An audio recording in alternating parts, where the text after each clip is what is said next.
өлкесіне елтіп, арманды арманға жалғаған қала Алматы. Мереке құтты болсын, Гоялы қалам.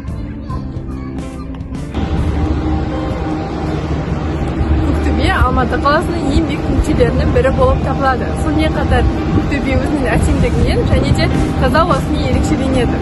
Алматы менің сүйікті қалам. Әдемі көркімен және жанға жайлы ғимараттармен есте қалатын Алматы берекелі. Алматы өте әсем қала. Алматының көрікті жерлерінің бірі осы Қазақстан қонақ үйі. Қазақстан қонақ үйі 1975 жылы салынып басталып, 1977 жылы салынып аяқталған болатын.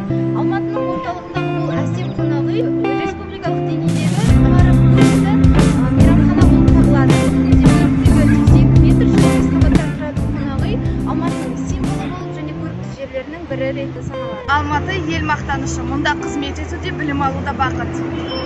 Алматы метрополитені Алматы қаласында салынып жатқан метрополитен жүйесі. Алғашқы бөлігі 2011 жылы 1 желтоқсанда ашылды. Алматы метрополитені еліміз үшін стратегиялық маңызды нысан болып табылады. Сайран Алматы қаласының әуезов ауданында орналасқан жасырын. Үлкен Алматы өзенінің су қоймасы деп те атауға болады. Қасында өзімен аттас Сайран автовокзалы орналасқан. Алматы өзен қала. Арман қала Алматы!